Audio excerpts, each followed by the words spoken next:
Welcome back, children.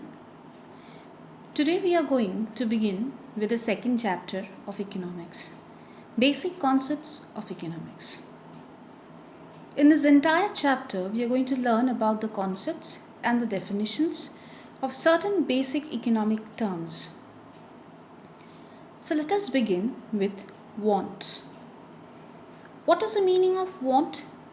In economics, want means an effective desire. So, what is desire? Desire is any person's wish to have a commodity or to get a service. So, what is want? Want is if that particular person puts in an effort to get or satisfy that want, only then it becomes a want. Now, wants can be classified into many types. The first and the foremost that we are going to see now is primary wants.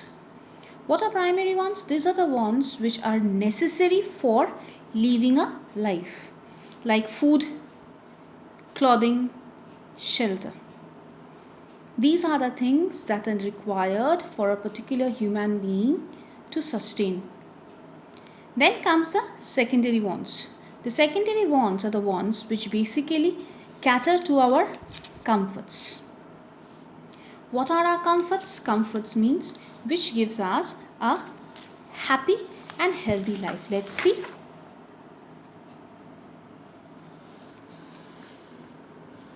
Comforts. Now, when we speak about comforts, we can give some common examples. Like, if in summer months your fan doesn't work, how will you feel? Discomfort. So a fan is a comfort.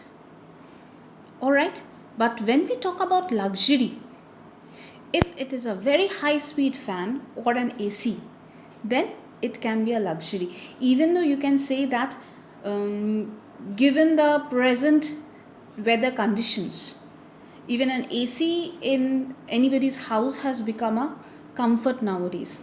It is no more a luxury. Luxury nowadays has taken up its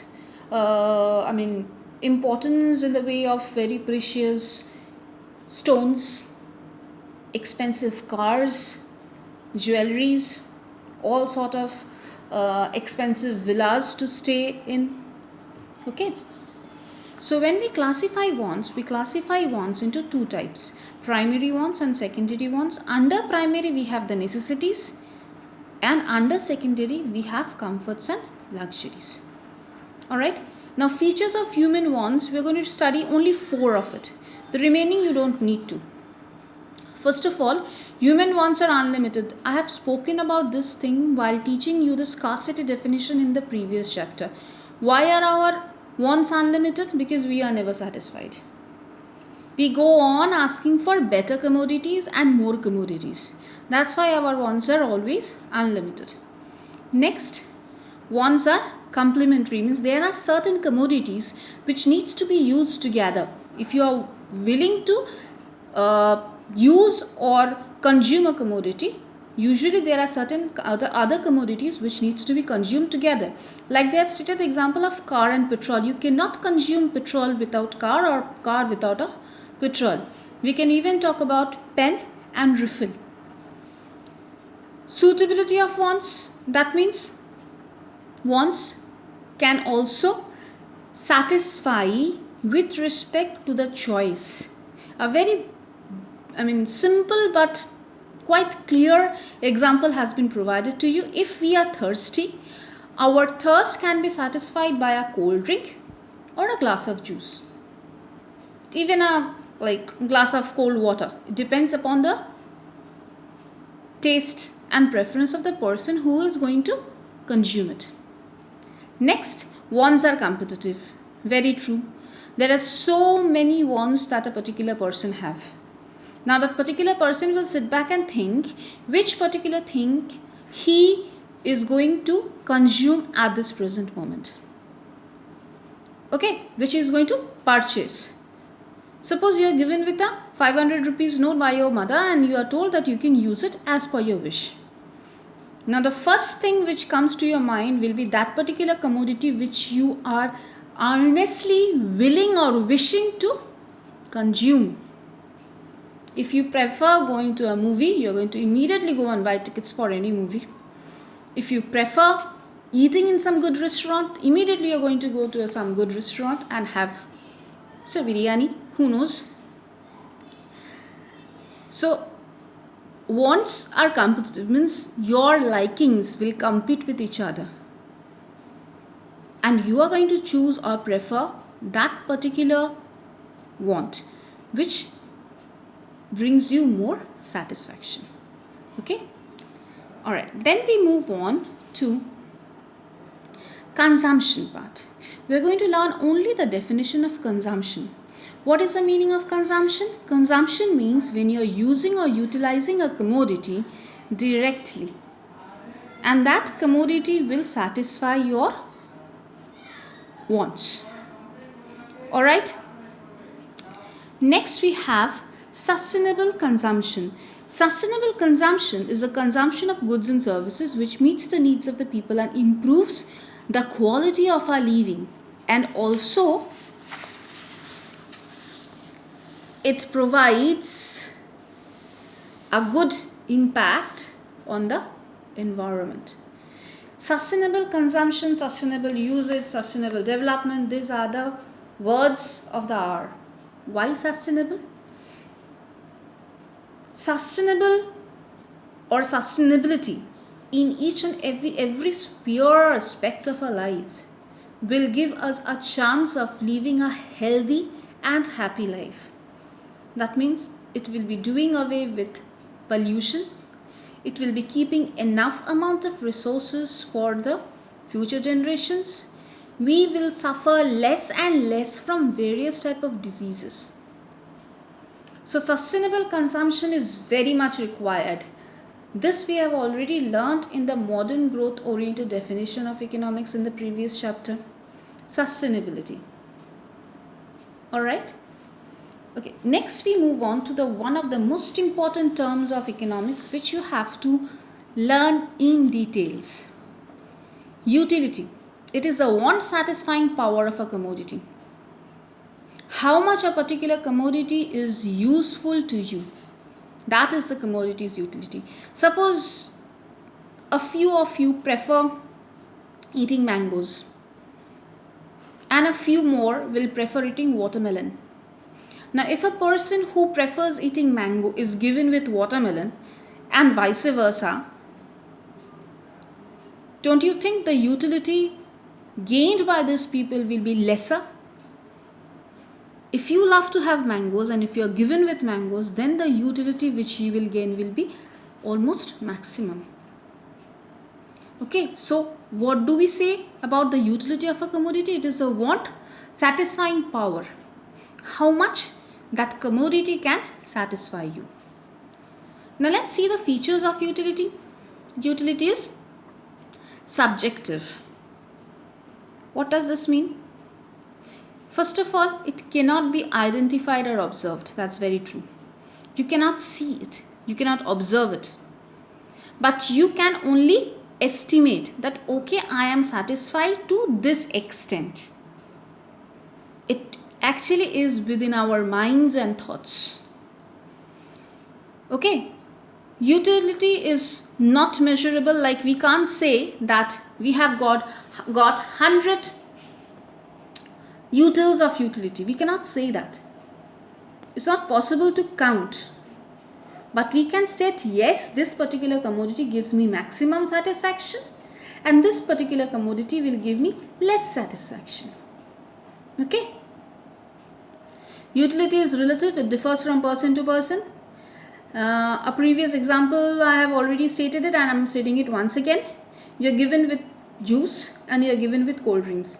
You come after playing football, then the first thing that you pick up, the first glass which you pick up, either one of it, that glass will give you the maximum satisfaction or utility. Your friend might not be having the same utility satisfying levels by having the same glass as you are having. Did you get it? So two persons might be choosing two different commodities depending upon the satisfaction which these commodities will bring. Same commodity might not have the same satisfaction level for all the people. I can say I don't prefer rice, but you can definitely tell me, Miss, I will prefer rice. So rice for me doesn't bring that much satisfaction as rice for you will bring. Got it? Okay. So let's move on. Utility is different from usefulness. This is also correct. You cannot think about usefulness when you are thinking about utility. Suppose a person who drinks a drunkard. It doesn't bring any usefulness to the drunkard, but it gives him utility. A person who smokes, a smoker, a chain smoker, doesn't give him any utility levels. Doesn't give him any in usefulness, but it brings about huge amount of utility for him. Okay, no moral or legal connotations. That means there is no moral attachments to utility. A person can possess a gun. Will that be legally justified? No, it is illegal. But it brings about a satisfaction within him. So, it gives him utility. But there is no legal justification to that. Did you understand? Okay. So, let's move on to the next term. Total utility and marginal utility. What is the meaning of total utility? Total utility means the total amount of satisfaction that you gain by continuously consuming a commodity. You have to remember one particular thing in this case. The consumption of the commodity will be continuous. There shouldn't be any gap between the consumption of each unit. After the entire consumption is over, the total amount that you gain, the total amount of utility will be your total utility. So what is a marginal utility? Marginal utility means the difference between consecutive level of total utilities. That means if you are consuming one more unit, how much more utility you are gaining out of it. That is your marginal utility. See, marginal utility is given with the formula mu nth term is equal to TUN minus TUN minus 1. That means the difference between the consecutive level of total utility. We can explain this thoroughly with the help of a table that is given in the next page. They have taken the example of consumption of mangoes. Summer months. Okay. So consumption of mangoes is very common. What they have given is units of mangoes 0, 1, 2, 3, 4, 5, 6. Then they have given the total utility that is gained by a person who is consuming the mangoes. And next they have given marginal utility. Okay.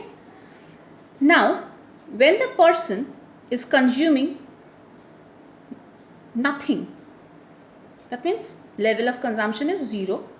Total utility will be 0 because he is not consuming, he or she is not consuming anything. Marginal utility will also be undefined, there is nothing. Okay. Now, when that particular person consumes the first mango, utility becomes 10. Consumes second mango, TU or total utility becomes 17. Third, 21. Fourth, 22. Fifth, 22. Sixth, 19. Now, did you see the trend? From 0, it reaches to 10. From 10 to 17. From 17 to 21. From 21 to 22. From 22 to again 22, then 19. Why is this so? So, the first gap is 10, but second gap is 7. Third gap is even less. Fourth gap, very less. Fifth, no gap. And the sixth, it falls. So what do we see in nature? Total utility first rises, reaches to the maximum at this level, and then it falls. Now can you give me a logical reasoning to this? Don't you think it's very simple? Suppose you are asked to consume mangoes consecutively without even giving it a rest. The satisfaction which the first unit of consumption will give, that same level of satisfaction might not be followed with the consecutive consumptions. Now here they have shown, see, after the consumption of the fourth mango, the consumption of fifth mango will not give you any rise in utility. Rather, if you are consuming one more mango, that means sixth mango, after that it becoming, or it's falling. That means you will be almost on the verge of puking. Did you get me? So what do we see in nature is that total utility first rises, it reaches to maximum, and then gradually it starts to fall. So when we consider marginal utility means change in the consecutive levels of TU. So the first one is 10 minus 0, 10. Second is 17 minus 10, 7. Then 21 minus 17, 4. Then 22 minus 21, 1. Then 22 minus 22, 0. Then 19 minus 22 minus 3. So for marginal utility levels, what do we see? It is gradually falling. Reaches to 0. Where TU is max, it reaches to 0.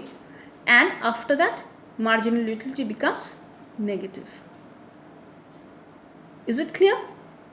There is a particular diagram for this which I am going to send you through PDF. Keeping this particular thing in mind, what we see that marginal utility is always diminishing. That means it goes on falling. So there is a particular theory in economics which is known as diminishing marginal utility. This means as you go on consuming a particular commodity, provided that there is no gap between two levels of consumption, or rather consecutive levels of consumption, gradually the marginal utility will reach 0 and then it becomes negative. It is continuously going to fall. Okay, that's why it's known as diminishing marginal utility. Alright, so let's move on to the next point. Production. From production, we are going to learn only the definition of production. What is the meaning of production? Production means to produce any commodity, that means goods, or any service. Alright. Production is a process that creates utility in goods, or it means the creation of utility. Why? Why is this a creation of utility? Because it will definitely create goods and these goods will give us the utility level. Okay. Now see, production is nothing but a process of adding utility to the object. Now utility can be added to an object in the following ways. How can utility be added to object?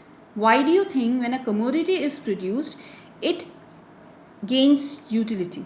Because of this following reasons, or these are the ways by which utility is added up. First of all, form utility. Let me give you an example. Suppose you go to a carpenter and you ask for a table, wooden table, and the carpenter brings a log of wood for you. What is the utility of that for you? Nothing. But if that log of wood is carved into a nice table, that means it has got its form, then definitely that will be of utility to you. Did you get me? So that's how form utility comes into existence. Okay. Then we have place utility. Okay. Commodities utility differs from place to place. Utility can be transferred by transferring goods from one place to another, where these commodities will be required more. If the goods are transferred to those particular places, then definitely it will be of more use. Suppose very thick woolens, it's of lesser use in Kolkata, but if it is transported to Kashmir, it will be of more use. So you get your plus utility. What about time utility?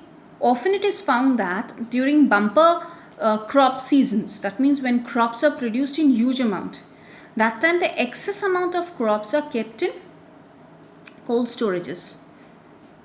Okay. Now when during the lean periods, when the crops are not good in amount, the harvest is not good, then this extra amount of crops from the cold storages is sent out in the market to be sold out to satisfy that gap, the lacking part. Okay. Next is a service utility. This is basically provided by all the persons who provide services like doctors, teachers, engineers, lawyers, bankers, retailers. Okay, so anyone who helps to make goods or services is called a producer. Okay. Now, this is the last part which I am going to teach today. Factors of production. The ones who already had economics or economic application previously, you are aware of the factors of production. What do you mean by factors of production? First, let me discuss it. Factors of production means all the things that are required to produce the commodities. Okay, all productive resources are basically the factors of production. Now, broadly categorizing, what can be the factors of production? Land, labor, capital, and entrepreneur. These are taken to be the 4 factors of production. Now let me discuss about what is land. Land is that factor of production which is a free gift of nature. That means which is already there in the nature. Okay. It is not possible to make land or destroy it. It is already there. It's a free gift.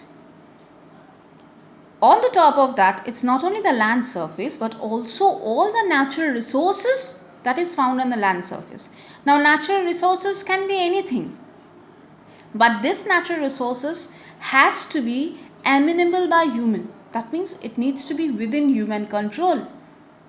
Like we can talk about minerals which comes out from mines. We can talk about forest resources, but we cannot talk about sunlight, rainfall as a part of land. Alright. Then labor.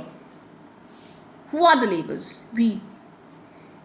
If it is a human being and if he exerts a physical and mental effort to produce some commodities and in turn gets paid for it, then only we call it a labor. Alright. Next comes the capital. What is a capital? Capital is man-made. That means it's made by man. On the top of that, these things, that means the capital which is produced is used for producing other commodities. Let me give you some example. Raw materials, machines. First, machine is made by man. Then the machines are used to make other commodities. Alright. And the last one, entrepreneur. Who is an entrepreneur? An entrepreneur is also a human being, but he is not a laborer. Okay.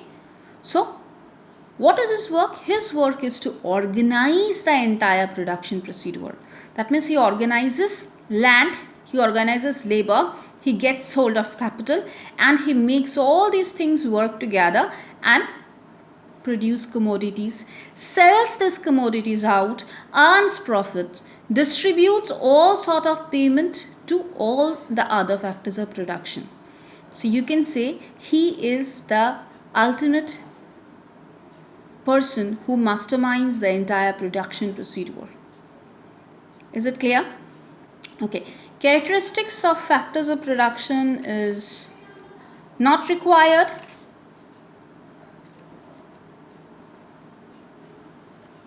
Now let's move on to the next part. Let me see.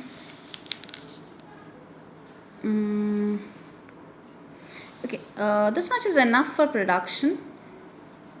I'll continue with the price part on the next day. Okay, thank you children.